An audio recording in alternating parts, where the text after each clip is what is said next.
Hey there. Before we start the show, I wanted to let you into a little treat. Because this is, for the first time ever, a double feature, and we are hearing 2 episodes dedicated to one firm. In this case, it is KGM Lighting. So this episode that you are listening to right now is actually with partner Martin van Koolbergen, head of the New York City office. And the episode that is either before or after, depending on how you look at your podcast player, is with partner of the Los Angeles office, Dave McCarroll, and the M in KGM Lighting. So you're going to hear 2 different voices from one firm, 2 partners, one vision. There are a lot of commonalities, but obviously beautiful, different nuances, sharing different, really cool and inspiring stories. Let's get into it. This episode here you're listening to right now is with Martin van Koolbergen, and invite you to check out the other episode with Dave McCarroll. Now, enjoy the show.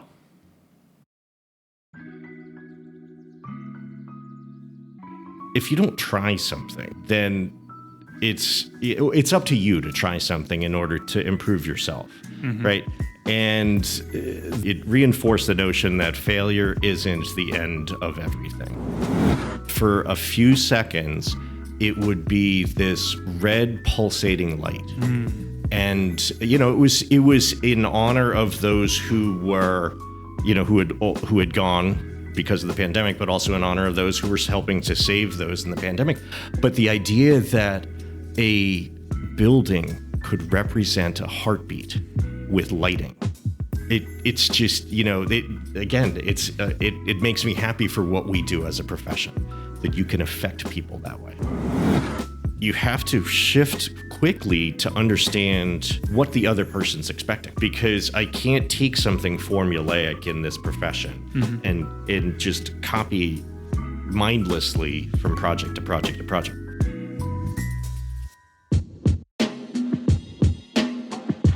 From New York City, I am Thomas, and this is The Light Lounge, a podcast founded as an art project, me interviewing and talking with the most brilliant and creative lighting designers in the world, to learn from them and to get inspired by the stories they share.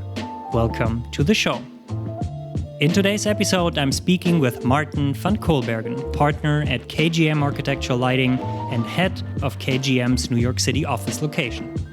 KGM, short for Kaplan, Gehring, McCarroll, is a multidisciplinary lighting design firm with studios in Los Angeles, New York, and Atlanta. Since the mid-80s, they've been designing spaces all over the world at an exceptional design quality and excellence. Martin's been with KGM since 2000, and before that he worked as a licensed architect, which still today informs how he approaches lighting. He has led projects in over 20 countries, played a big role building KGM's reputation in stadium and sports entertainment lighting, and in our conversation we talk about career growth, mentorship, scaling, creative teams, succession planning. Martin shares insights on travel and the importance of building a studio culture rooted in collaboration and curiosity. We also explore how KGM's approach to mentorship really builds a strong brand that's ranging across multiple different offices and cities. Capabilities reinforcing a culture of trust, shared knowledge, and curiosity for that professional growth. Now, please enjoy this wide-ranging conversation and insightful wisdom from Martin van Koolbergen. Enjoy.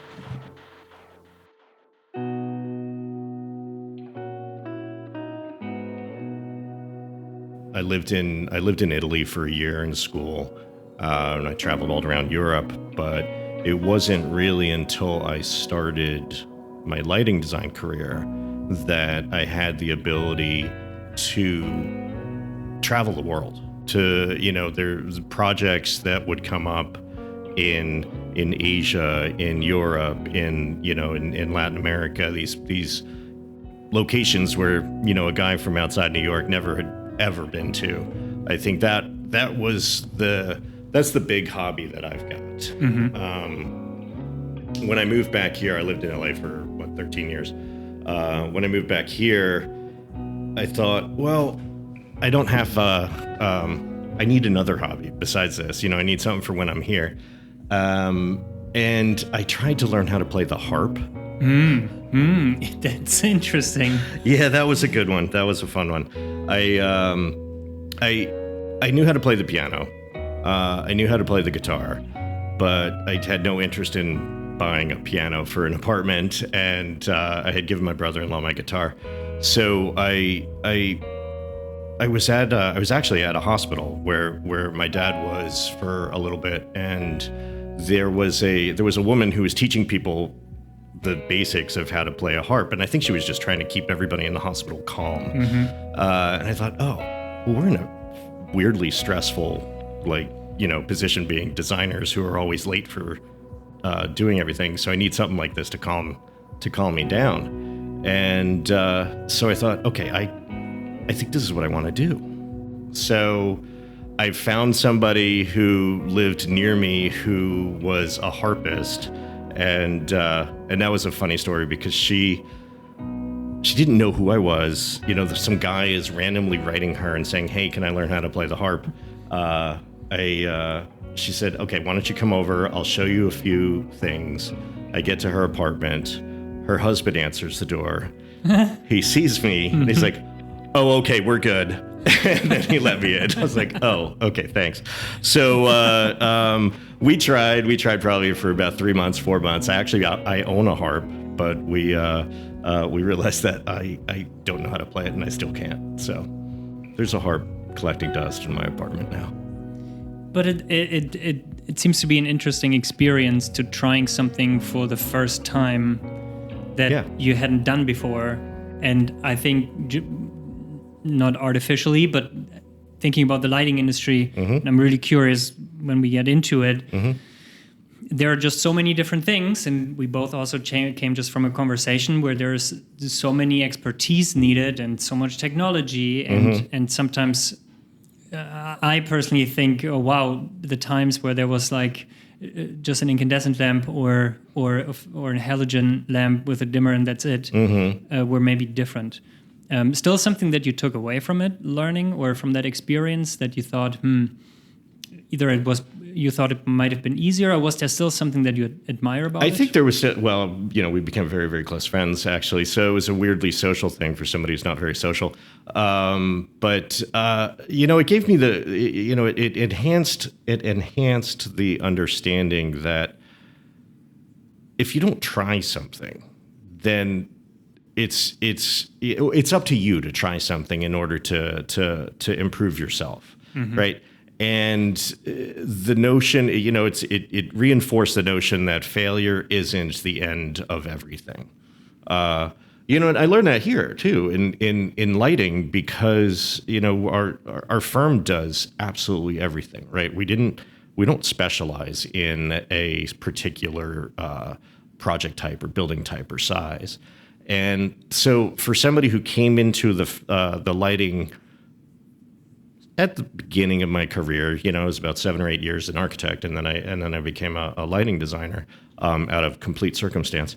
The notion of being thrust into something was it was frightening, to say, okay, I've just given up an architecture career to start a career in a field that nobody's ever heard of, that I find it hard to explain, and then to say, oh, you're going to be doing high-end residential work, but we also have a casino in Las Vegas that we need you to do. Right? There's you're thrust into these situations where you can't look at it as I'm not going to do well on this, because if you do, then you're not doing yourself a service in terms of how you can learn.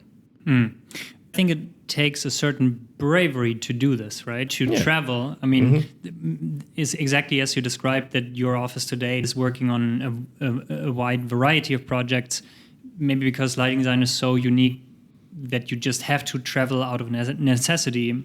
It's travel for me is, it gives me the ability to understand that my ideology, my notion of what life isn't the only one out there. That and it's very interesting because we've had projects in fairly controversial places, right? Like, I've done projects in Saudi Arabia, and I've been to Saudi Arabia, and everyone, people come back and they have certain opinions of what that means, and you realize it's based on their notion of what they read or what they feel politically is the character. But I find that when you go to these places, and first, yes, you have to be respectful of where you are, right? In Japan, there's certain methodologies. In Saudi Arabia, there's certain methodologies, and you follow those, and you find that the individuals that are there are like you in a certain sense, that they have their same mindset of what their hopes are, what their ideas are, and it reinforces to me that we can come from the same place, but the political divides don't have to be what define what a culture is. Yeah. Does that make sense? 100%. And I think, yes, there are probably cultural nuances and specificities, but in my travels in my travels, I discovered more. There's more than, and I don't know if this sounds too cliche, correct me, but there's more that unites us than that it makes us different. Yeah.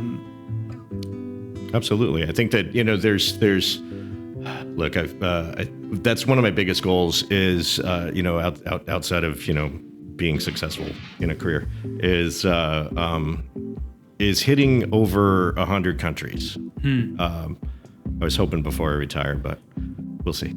I've gotten 80 of them so far, and it's fascinating. It really is, and it's not just going to the main cities, right? It's not just going and seeing, what is it like in Lisbon, or what is it like in Riyadh, or these places. You're going into these places, and especially having worked in so many foreign locations, you are interacting with people who have this. They have their own notion of what they're doing, but you're tied together in the sense of design, right? And that's a fascinating thing too, And that was something that growing up in an architecture profession that I was in for about 6 or 7 years before I became a lighting designer, I wasn't experiencing, right? Because everything was in the architecture profession I was in was New York centric, So getting into these projects as a lighting designer, where I had the opportunity to travel, had the opportunity to, to meet people and to talk with other designers, lighting designers, interior designers, and stuff, it broadened the mind. It really helped educate, so that when you come back to what you're designing here, you can carry some of those thought processes. And maybe it also felt a little bit more free in the sense than architecture. Maybe that's just my perception, that architecture has more guidelines, more rules, where lighting, yes, there are obviously recommended foot candle levels, etc., but there's still a level of emotion. I don't want to call it magic, but like there's still a moment of, not surprise. There is a moment of emotion. That's what I mean. That is probably the biggest word that I can use to describe what I do. Is my profession is emotive, right? That's what I get. That's one of the reasons why I got into lighting. When I was after college, I was working at a firm. It was just me and my boss. We were designing churches, liturgical projects, and Payless shoe sources, because those paid the bills. But the churches, the interesting thing is the how a structure can create an emotion, right? And you finish a project, especially in the liturgical world, you finish a project, and the sense of worship, it's not based on what you have personally designed, right? They're not worshiping, this is something that that you did and we're worshiping that. They're worshiping what they believe in, but they're feeling that sense of emotion. And for me, coming into lighting, that's what got me into lighting, was that ability for a place to be grand or to be intimate at the same time, right? You know, it was so magical that I think the best word to describe what our profession is an emotion. Right? You know, and we see that when we design projects for single family, you know, or single family residential projects, where, you know, a couple has a completely different vision of what their house looks like from one person to the other. And it's fascinating to watch, because, you know, you realize where somebody is a little bit more sensitive to what you know, what this lighting world is about, versus somebody who says, I just want the lights to turn on. It's fascinating to watch. Yeah. I can so strongly relate to what you've been describing, as I grew up in the community in a small town in Germany, and the community around the church and the elements and the activities was very fundamental. In the town where I'm from, we have like 2 cathedrals that are part of the World Heritage listing, and I think you're absolutely right that I think especially religious buildings there's obviously the belief in something different or something else, but it always made me reflect. I think that's something that's maybe universal, that can be a temple, that can be a building, an architecture. It doesn't have to just be a religious structure. It's a moment of iconography. Yeah. That allows you to emote. I mean, you know, we're sitting here, and you know, the office, my office faces the Empire State Building, and during the pandemic, right, being a part of, you know, the working world in New York at the height of the pandemic, I used to come here, first off because it was quiet, but secondly because at night, what the Empire State Building would do, and it still gives me chills, as dusk would settle in, the lighting would change, and it was it for a few seconds it would be this red pulsating light. And, you know, it was in honor of those who were, you know, who had gone because of the pandemic, but also in honor of those who were helping to save those in the pandemic. But the idea that a building could represent a heartbeat with lighting, it's just, you know, it makes me happy for what we do as a profession, that you can affect people that way. Yeah. Yeah, it just listening to you, and obviously the pandemic was an emotional journey on so many different levels. I completely agree that there's something that if you pay attention to it, maybe more being more aware of what lighting can do or what it can communicate, or less, I think it has exactly that power to either mean hope. And I think this is also, I think, a beautiful example of being intentional and being very careful of what to do and what not to do, in the sense that someone had to make a decision 100% of what is the color, what is the intensity, what is the frequency to symbolize something like this, which I think speaks to the power of light, and also the responsibility or the need or the value a lighting designer curating these special moments. And I think that you're absolutely right. And you know, and I take that thought process in terms of how I guide the team here for design, right? You know, when I first started, I knew very little about the lighting design industry. I was, you know, a fledgling architect. My boss at the time happened to be very close friends with Barbara Horton, Stephen Lees. They were sailing partners. And so Barbara had done all of Art's, the churches that Art had done, right? Yeah. You know, and so when I came out to LA, she had helped me find KGM Lighting. Yeah. You know, and so I didn't have very many mentors that were of noted past. But my biggest mentor probably were my three partners, right? Joe Kaplan, Dave McCarroll, Mike Gehring.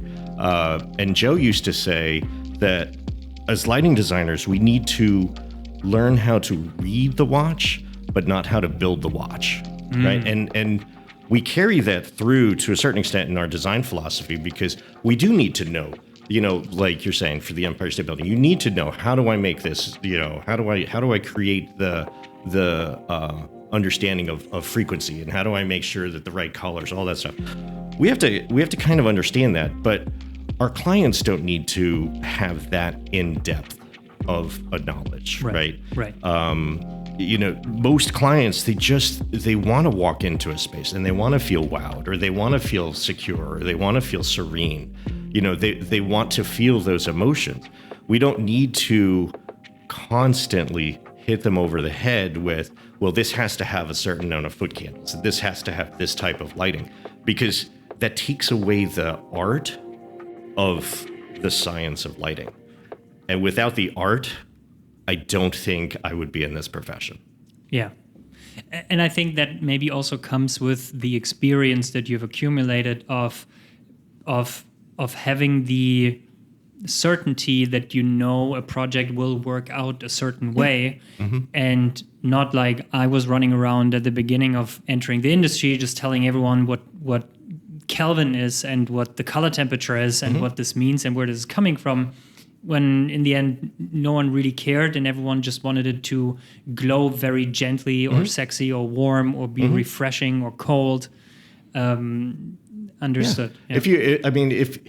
If you ever want to see people start staring into space, you could go into all of that, and that's just my opinion. Everybody else has, other firms have their own opinions, but for me, the biggest way to bore a client when you're trying to help them, with a stadium, is to tell them that it has to have this amount of foot candles, right? They're like, great, that's great. Are the fans going to love this, right? Or in a restaurant, right? To be the one who says, we have to have this type of light over every dining table, right? They're like, great, but somebody's taking their wife on their 20th anniversary. Do you think they need to know that? Or I'm trying to sell this bottle of, this beautiful bottle of wine. How is it lit versus the specifics of what we did to light it? Yeah. I think it's a very interesting aspect, also understanding what a lighting designer is actually selling, right? Obviously, it's the expertise of understanding light, but how it's being presented or communicated, that it is most likely, yes, maybe about codes, yes, maybe about meeting an emergency path, but primarily, okay, what's the value of a space that lighting can contribute to? And how do we do that, understanding what the client is ultimately looking for? You're kind of a mind reader, right? Nobody told me that going into lighting design, that my second job is to be a therapist and my third job is to be a mind reader.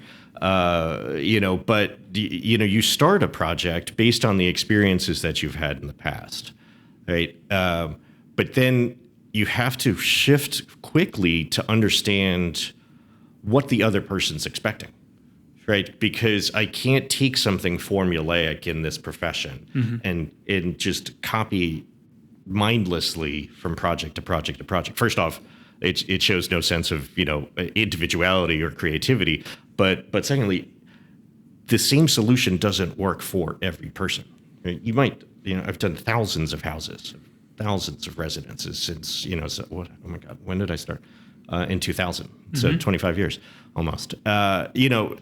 There isn't a single house that is the same, right? Nor should it be, right? Because it's something so personal to an individual that while I have my ideas of how something should look, and while I have my ideas that this should be highlighted or this should have this kind of effect, at the end, it's not mine to live in. It's not my place to force down somebody's throat the ideas that I need.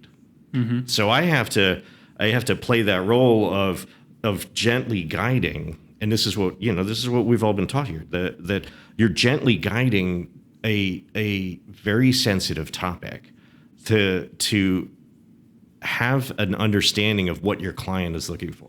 Because some clients, they'll come and they'll say, all right, I have this budget and we have this timeline. So you're like, okay, I'm not going to, we're not spending time on mood boards, we're not spending time on all this stuff. These are your two things. Whereas somebody else is saying, this is I've done 2 houses in the past, or I've done, I've done 2 casinos, whatever they are. And these are the lessons we learned. We want to take a step back and we want to walk through this process more. So for us, we have to be very, very adept at finding that out, while also understanding that the architect is waiting for us to finish drawings. Right. And I think that's the part of the conversation where I guess one just has to be open and say, okay, maybe the client doesn't really know what they really want or what they are looking for. And maybe it's like just the design exploration that they might need in this instance, or they just need someone that has a budget and has limited time and just wants to be practical. There's practicality, but only sometimes in my life am I a diva. But in lighting design, you can't. I don't find it practical, right? There's a certain amount of humbleness that we have to have, where yes, we have ideas. We can push those forward. We can create magic. But if I'm the one who's instructing how a project needs to be as a consultant, as a lighting consultant, there's a certain amount that's taking away from what the whole project is about, right? The KGM, one of our philosophies is, you need to look good in the space. You need to feel good in the space. You need to have those qualities, but maybe you don't necessarily know why, right? Because if somebody comes in to a project and says, this lighting is absolutely everything. Look at all of this lighting. A part of us, and I honestly believe this, a part of us have failed because we're part of a team.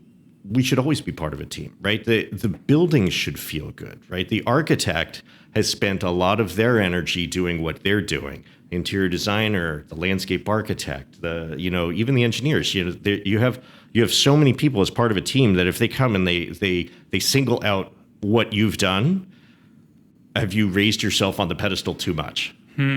So, and for me, I've never been an individual who has needed to stand in a spotlight.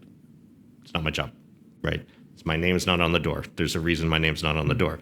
There's a legacy to this firm. There's no need to have another person in terms of that. And I think that there's a part of the humbleness that I have that helps to get the client what they need as well, right? You're educating, but you're not forcing. Yeah.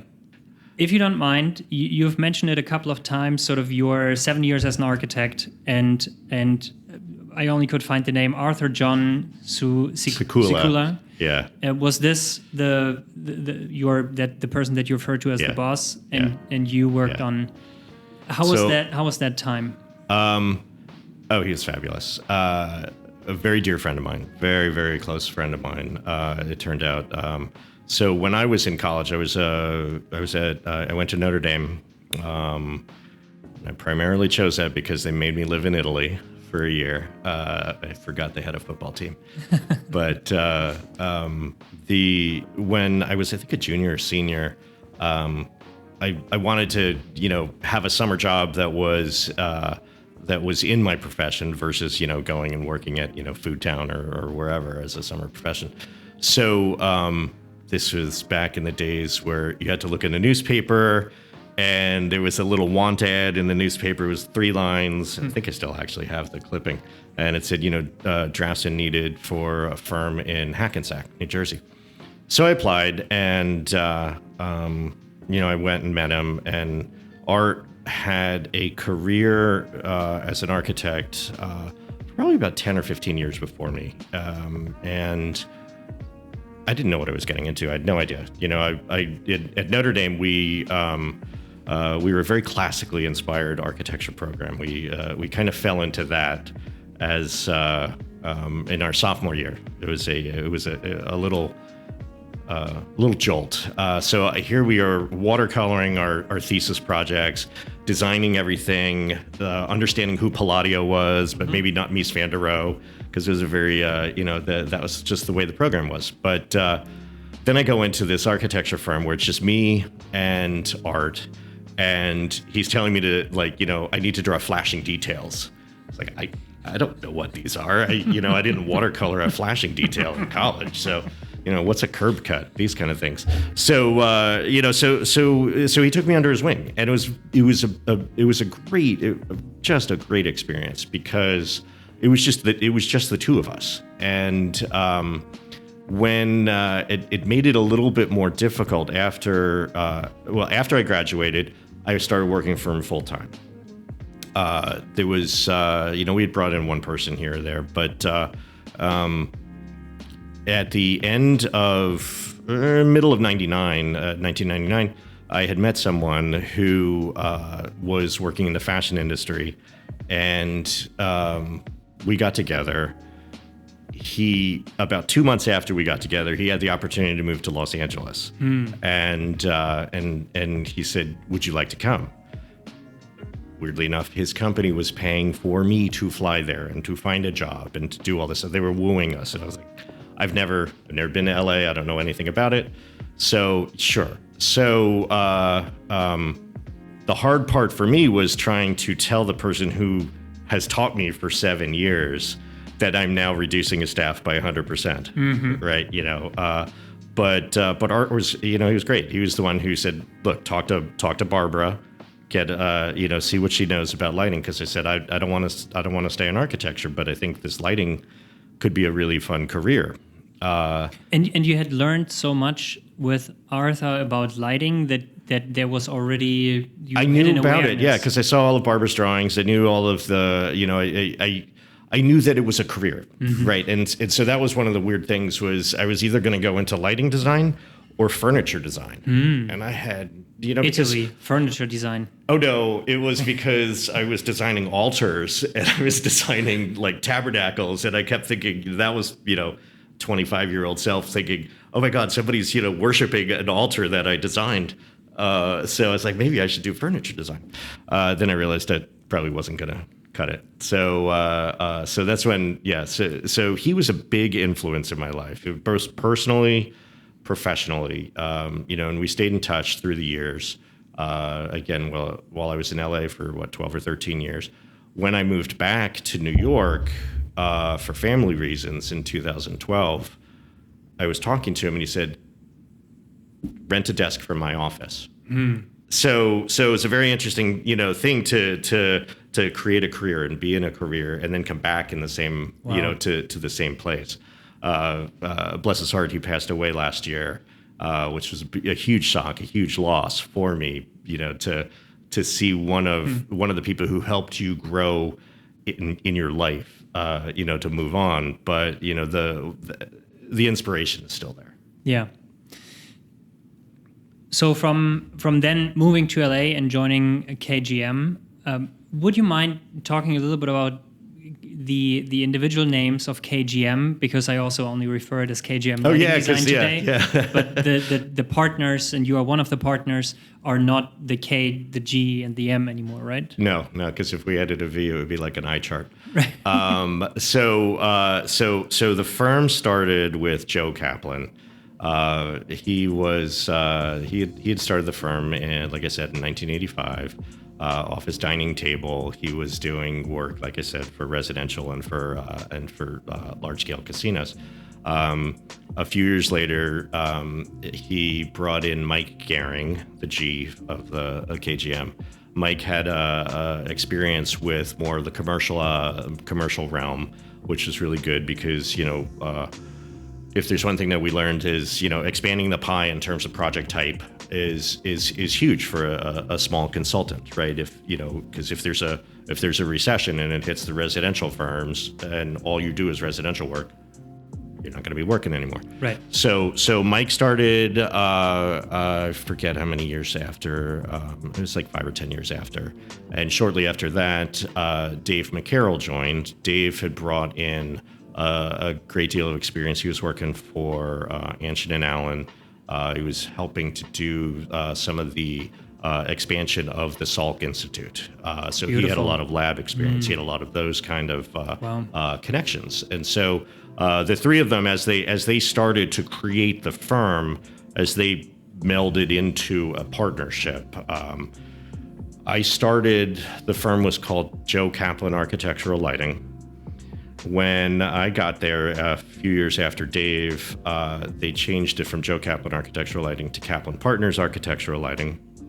From Kaplan Partners Architectural Lighting, it changed to Kaplan Gehring McCarroll Architectural Lighting. I bought in about 6 years in, which was a shock for me. To be young, helping to buy into a firm that had this history, to all of a sudden be looked at as somebody who has the potential to be a leader, to be responsible. But at that point, all of the paperwork, everything had been already done, and there was no desire, no need on my part to have that. So as we progressed, as Joe retired, as Mike retired, we brought in others. So Dan Weinreber, he came from SciArc. He was in New York for a little while as a lighting designer. He's now one of our partners out there. Moritz Hammer. I worked with him on the first project I had ever worked with in LA. He was a construction manager at the time, but an architect, went to school in Chicago. So he's been at the firm now. He's one of our partners. We have two other principals now who are also part of the firm, Chris Anheinrich and Patrick McCullough. Patrick started the Atlanta office. So as we spread, there was this notion, how do you Kaplan, Gehring, McCarroll, one, that's a lot to say, and two, how are you represented in a place where nobody knows who these three individuals' names are, right? So it's just like HOK or HKS or SOM, right? Yeah.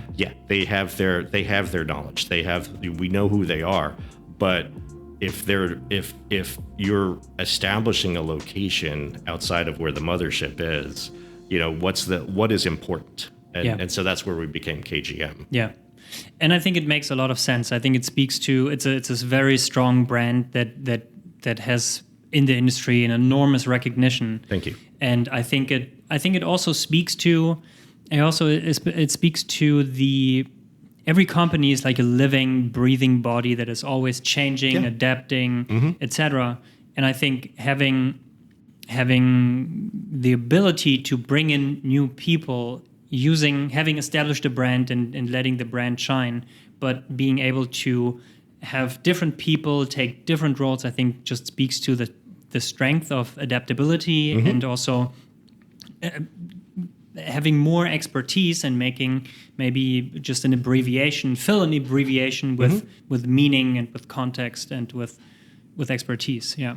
I agree. I think one of the things that we were always focused on, it's a partnership, right? Everybody has their own way of running a firm, but one of the biggest things that I learned, again, where humbleness comes back in, is if you are the only voice in a partnership, then you're not a partnership, right? So everybody has an opinion on how a firm needs to work, but you take the best aspects of each of the partners and you learn from those. And that's literally what we're trying, and we're teaching the designers that come in. One of the beauties of where I'm at, is that I've never had an experience at any other lighting firm, right? So I'm a unique character in that sense. But being that, there are dozens and dozens of people who have affected my life, who I started working with as design colleagues. Yeah. Then I became an individual who was a leader, a mentor, and now I'm a partner. There are so many people who have come and gone through the doors of KGM over 25 years that everybody always asks, what's your legacy? What is the legacy, and what are you bringing? And for me, there's the projects that we bring. There's I could mention all of the projects that we've done and all the awards that we've done, and that's great.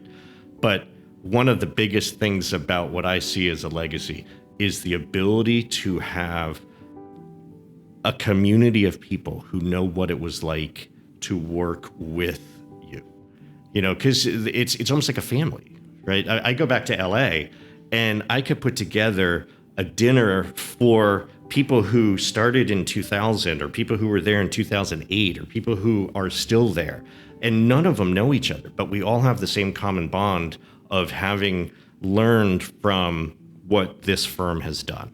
Yeah. I think that's extremely beautiful.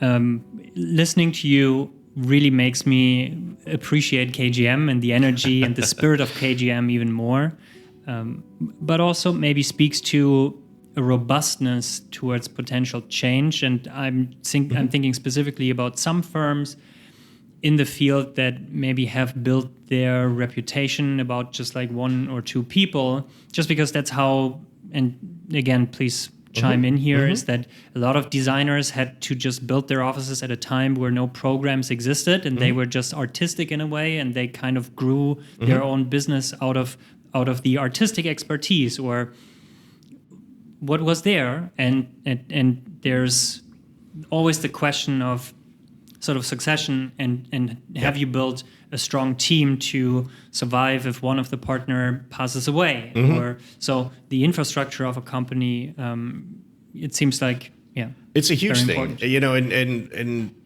we look, Mike had an architecture and a business degree, right? And and I said I have 5 years of architecture, I don't need any more education, please.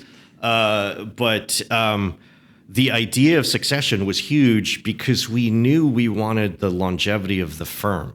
We needed to understand, what does it mean, right? How, and what it shows is the value that you've placed in those who are designing, right? I learned it firsthand because somebody trusted this guy who moved all of a sudden from New York. I didn't start for a month after I was hired, and people were like, we hired somebody? Where is he? So they put their trust in me, and they understood what it took to teach not just lighting, but the ability to talk to people. Right? I was very, very socially insecure. I still am a little bit, but like to give someone like that the ability to rise up and to understand what their self-worth is. It has nothing to do. You could be in lighting, you could be in finance, you could be in in hospital administration. If you don't know what your self-worth is, how are you teaching those who are coming after you to have their sense to carry a firm on when you're gone? So there has to be a succession, there has to be a legacy, and I think that that's as important to teach. The aspects of relating to someone, being able to talk to someone, is as important in this industry as it is to have the knowledge of how to light a building. Right? You could learn how to light a building if you really need to from a book or from looking at computer, or at magazines and all this stuff. But how do you get somebody who's just started out of school to feel confident enough to go tell Mr. Big, this is how we're going to do your lighting? Right? If you don't give them that opportunity, then you're wasting your time because you're not allowing somebody else to do the job that they should be learning. And also helps, maybe not scale is maybe the wrong description, but maybe about passing on knowledge and also allowing other people to jump in case you're not there, or you have a conflict. Basic things in a day-to-day running operation. And it takes time. It takes it's a. I remember Joe was a very he knew how to talk. Right, he could, he'd invite people over for ribs, and they'd, all of a sudden he'd get, another casino. No, it was a little harder than that, but I learned from him by just listening, to the point where when I first started talking, when I'd have the opportunity, I would finish and people would say, "Are you from Texas?" I say, "Why do you think I'm from Texas? I grew up in New Jersey." And she said, "Because your accent is Texan." And I realized I was listening to Joe so hard. He grew up in San Antonio. Yeah. I was listening to him so hard that I started speaking the same way. But you have to, you gauge the people, you gauge their ideas, you gauge how what their ability is. Some people are not, some designers aren't ready to be out there and speaking. You find what their passion is, right? If you can't find what their passion is, how are you going to be able to guide them the right way? Right. It sounds like that also comes with a lot of patience. Would you describe yourself as being a patient leader? You can ask people. I don't think I've made anybody cry lately. So, it does. But patience comes with experience, which comes with learning, for decades, right? Mm-hmm. If you want everything solved right away, you're not going to get anywhere. Mm-hmm. So there has to be a certain amount of patience, but there has to be a certain amount that you're a mentor figure. Yeah. And that it's like teaching a kid math, right? Mm-hmm. You're like, okay, I could just do this on my own. Yeah.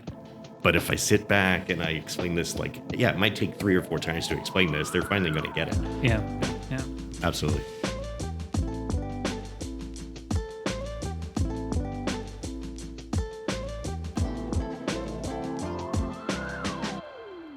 Can you tell me about your first years at KGM? Oh, sure. In LA? Yeah. Again, being an architect, I had no understanding of lighting to the level that I could. Also, when I was working, in the architecture firm, I was still hand drafting. So it was a very interesting thing for me to go to, while I was interviewing, I had a very short time frame to interview for jobs out there because I knew we were moving by a certain date. And it was very interesting for somebody who had 7 years of architecture experience, basically project managing, who didn't know how to use a computer, to try and explain to, I was looking at architecture jobs and lighting design jobs, to explain to everybody, I know how to run your firm, but I don't know the technical backgrounds, like the technical programs to do that. And there was a lot of pushback. People were like, "Oh, you don't know. This was when CAD was starting, and mm-hmm. You don't know this. You're not going to be useful for me and all that." The last interview I had before I left, it was like right around in the beginning of December. Teal had actually given me Joe Kaplan's name. Mm-hmm. She said, "Give this guy a call." So I called Joe. He's like, "Well, I'm in the middle of my Christmas party, but let me leave and I'll come back to the office and I'll chat with you." So oh, okay. So I went over, we were on Santa Monica Boulevard. I met him at the office. He comes in, we talk, and maybe about 10 minutes later, he's like, "So do you want a job?" It's like, oh, this is happening right now. I'm like, okay, this is different than every other person who I had interviewed with. And there was a lot of them. And so I was like, sure. I was like, I don't know lighting. He's like, that's okay. It's like, I don't know computers. He's like, you are going to be okay with this, and so as he hired me, we agreed to a start date, and he said, "I just need you to do me one thing." He's like, "Could you call my partners and tell them that I hired you?" I was like, wait, what? I don't know these two people. I have to cold call them and say, "Hi, this other man said that you've been hired." So, and then I don't start for another month after that. And I get there, I won't forget it, February 1st, 2000, I start. The day I get there, it starts raining for probably the entire month of February. Wow. So now people are mad at me for starting in a firm in LA, bringing rain from New York for an entire month. So that's kind of how I started. The first day I started there, I'll tell you this one real quick. The first day I started there, again, no knowledge of computers, nothing. I knew how to hand draft. I was like, where are the pens? So they were trying to show me how to use the computer. They left me for a little bit, the folks who were teaching me, and I had taken over this other guy's office. So I looked at everything that was on there, and I said, "Oh, this guy who left must have left all of this stuff on the computer." So there was a drive called commercial. So I just took it and I dragged it into the recycle bin.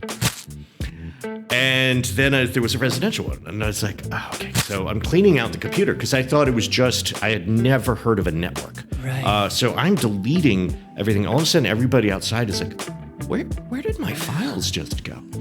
So I had deleted, in the first or second day, I had deleted all of KGM's projects. What an entrance. Yeah, it's like, okay, I could leave now, but I have to walk past them all to leave, so I don't know what to do. So that's kind of started, and they're like, maybe you should just like take a step back and we'll show you how to do this. So much power. Yeah, so it could only go up from there.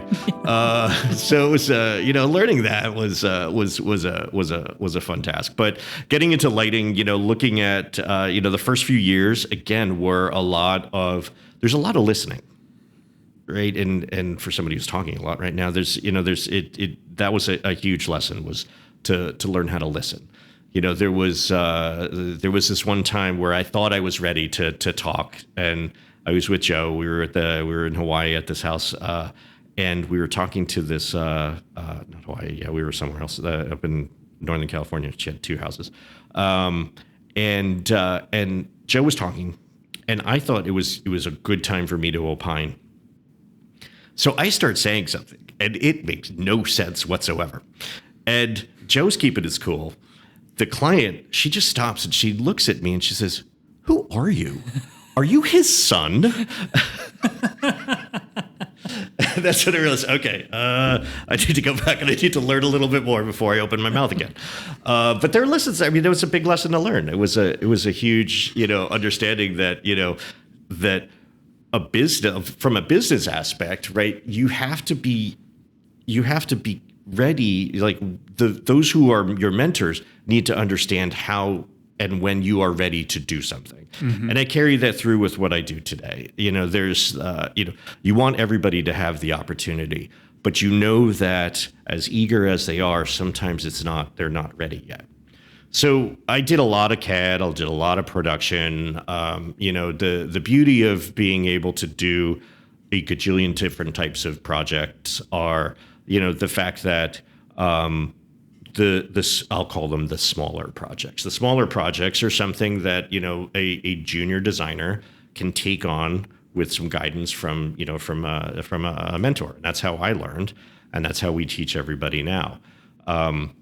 Weirdly enough, for me, the small projects were 30 or 40,000 square foot homes. Wow. Mm-hmm. Yeah. So my entry into lighting design went from doing churches and Payless shoe stores to designing $100, $200 million homes in all around the world. Wow. So for years I had done that, and then you start to rise up, right? You start to understand. I need, there's a little bit more reliance on not necessarily going out and getting the jobs, mm-hmm. Right? Because that was still the purview of those who knew the connections. But how do you do that? How do you establish who you are? Mm-hmm. And and there was a learning process of that, right? Dave and Mike and Joe were all very good at allowing me to understand how I could benefit from getting out there. So, and getting out there was a very interesting thing. Joe, a single guy, he spent a lot of his career, but, he establishing the way the firm was. Mike, Dave, both were married at the time, both had their kids, right? So they had their own, group of friends.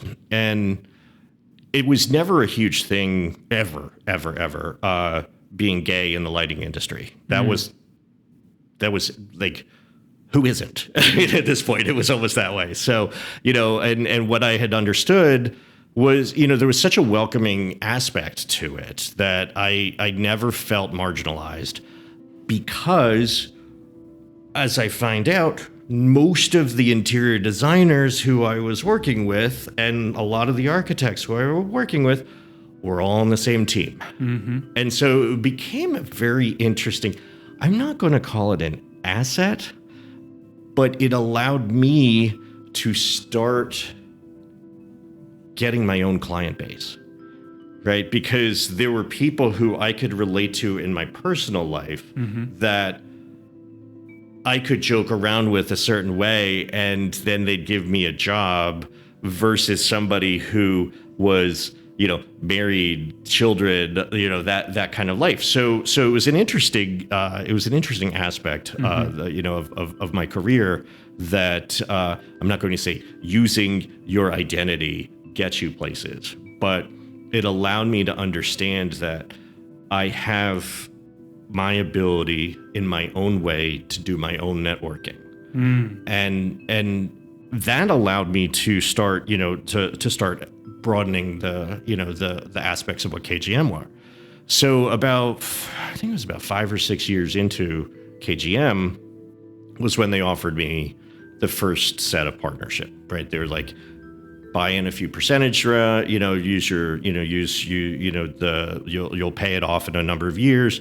But it gave them a knowledge that, okay, we have somebody who's now bought into the firm, who's not the 3 names who are in the firm. We have the ability now to see how this will work for him being a leader, but also for bringing future partners in. And with that, it was a hard thing for me to understand.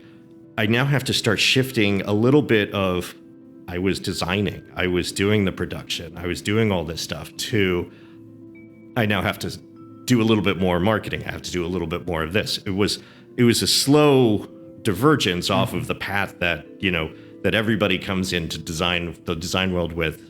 I just want to design.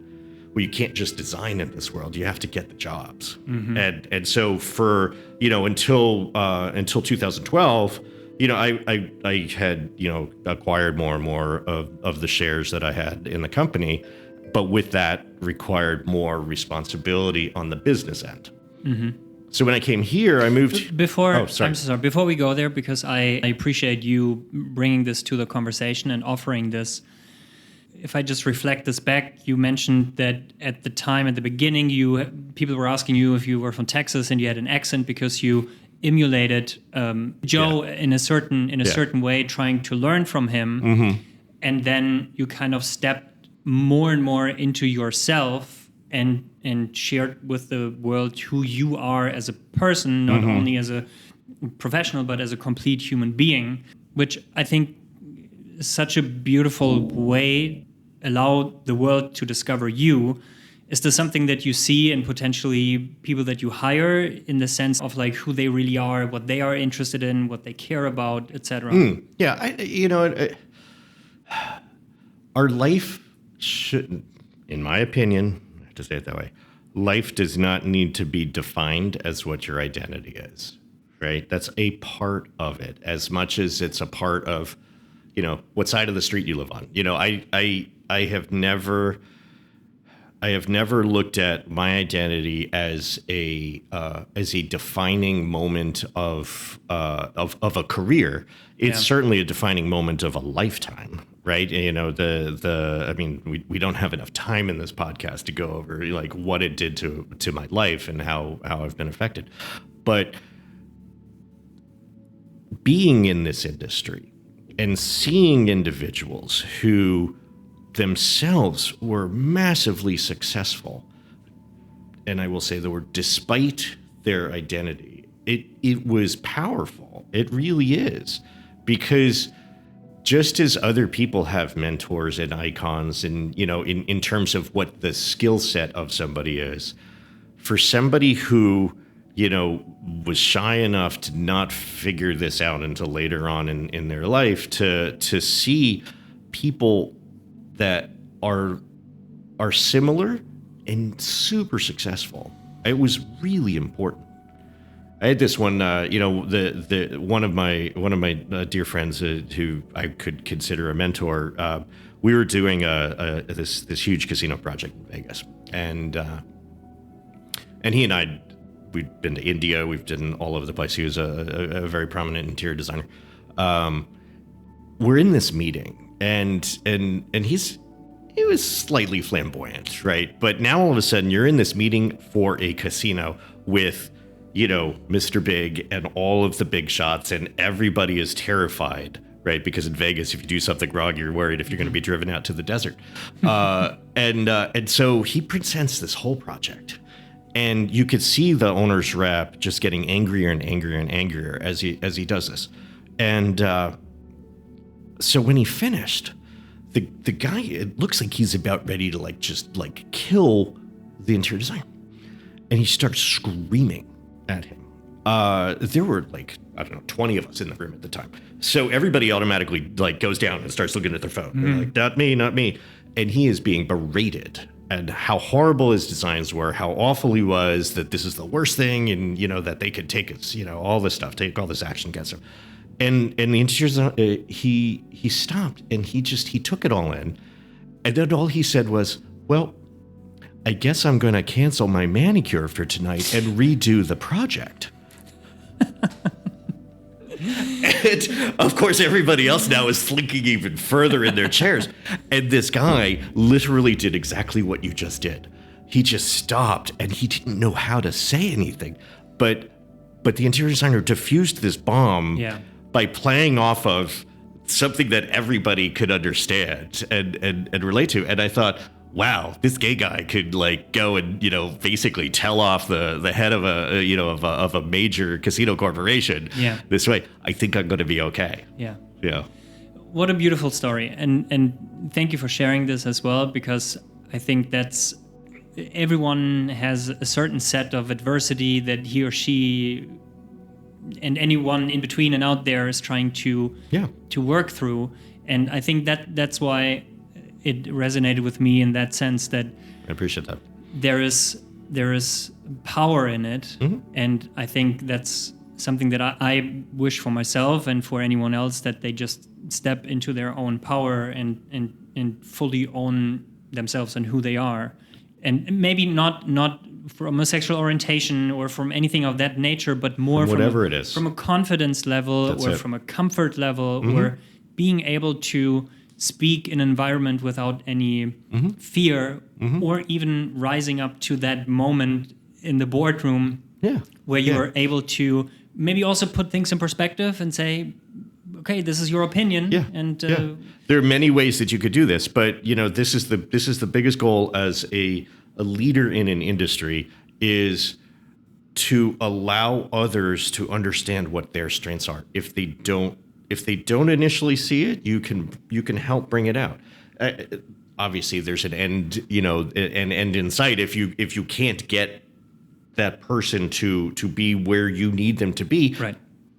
Fortunately, business is business, right? You have to find the right fit. But no one, when they start, should be precluded from the ability to become everything they should be. Yeah, and that I've always felt that way. And whether it was because of all the people who came before me, the mentors, whether it was because I was in a career where I became the boss of, if I should say it, my friends, right? And now, where I am an individual running a firm where I have the compassion that I need to understand both that we need to be a successful firm, right? Everybody, you're not, you're in business to make money, right? Yeah. But you also have to have a certain amount of compassion for the people who are working with you, because if you don't, you're also going to fold. Right. There's two ways to stop a company from being a company. Right. And hoping maybe that the lighting design industry, I always encountered them, or being in the industry for me now 15, 16 years, not as experienced as you are, but it always has been welcoming, understanding, and open. Please, that has been my experience. If it is different, and there are ways it could be more. I will not. I will not say that everything is perfect. Nothing is ever perfect. But the individual has the ability to. If you don't have the ability to feel comfortable in the profession you're doing, then part of the onus of that should be on the individuals who are looked up to. right? But that takes time. It takes the amount of people who started this industry eons ago who were not of my type, or who were not of a certain gender, or who were not of a certain diversity, right? It's you're steering a ship to something that eventually will become inclusive to what that group is. Mm-hmm. If you don't mind, let us come back to the moment of you having owned your share in the company around 2012, with business responsibility, etc. And you considered moving back to New York. That was an abrupt thing, actually. It was a personal thing, but it was very abrupt. I was only supposed to be in LA for 3 years. So technically, when I first moved out there, my ex and I, at this point, my ex, we gave it 3 years. We said, we're going to give it 3 years. We're going to reassess. Well, at the end of 3 years, we broke up. And I didn't want to, being Italian and Polish, I didn't want to return to New York because I was too stubborn. I was like, people are going to think that I moved back to New York because we broke up. Well, in 2011, I think it was, I started thinking, I think I missed something. I think I was supposed to be doing something. My dad had just had heart surgery. I was home for a couple months to help him recoup. My mom was getting older, so the family was, my whole family's out here. And the beginning part of 2012, I was thinking I need to move back because it won't be fair for my brother and my sister to start having to manage the family affairs, and so I was in the process of talking about moving back with the partners, and we were talking about it's time. Is this the right time? You are the right person. Is New York the right place to go? There's so many lighting firms out here. The last thing they need is some guy renting a desk from somebody to start another firm. As we were discussing this, literally as we were discussing this, my father passed away suddenly. And it was such a jolt, such a heartbreaking jolt, because he was only 70. And it's like, I am moving back. Like, either I'm moving back as part of KGM, or I am moving back and starting my own firm.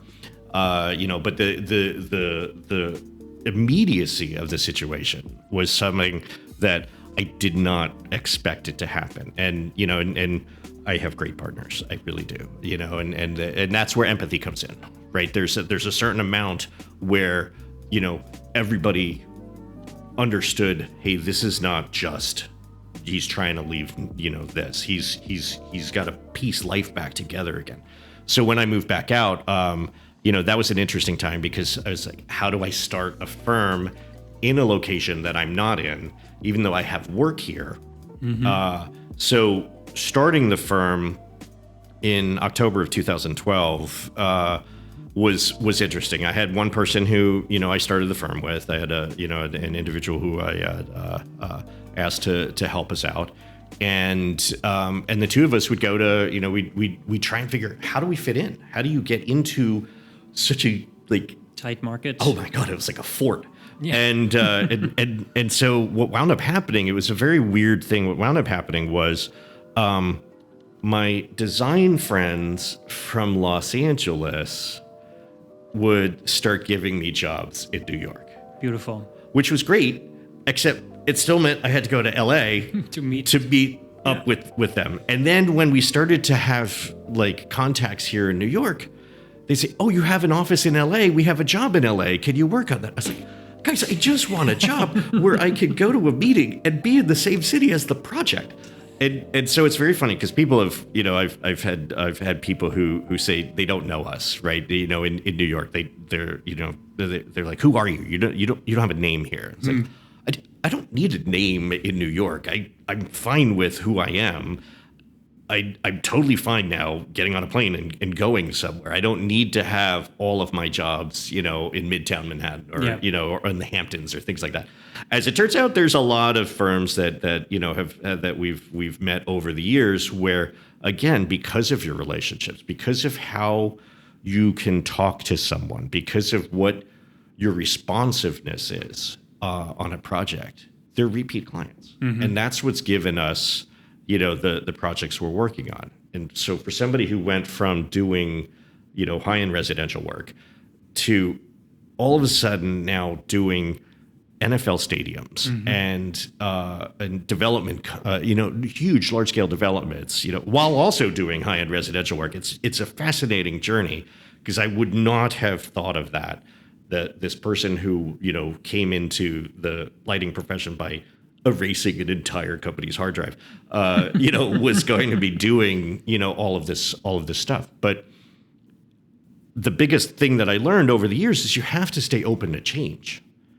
You don't need to be out there and exuberant and the name that everybody remembers. You don't need to be that person. And maybe, somebody else in here is.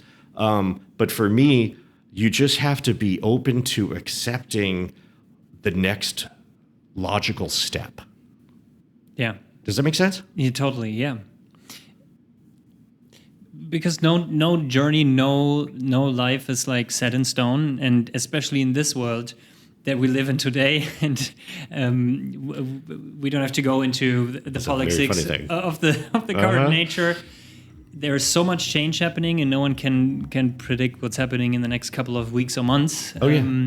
So I appreciate the when we talk to people out here, when we talk to to individuals who are thinking about starting, coming into the firm, or during reviews, one of the things we used to say was, where do you see yourself in 5 years? And I internally laugh every time I hear that, because I look at what my career's been.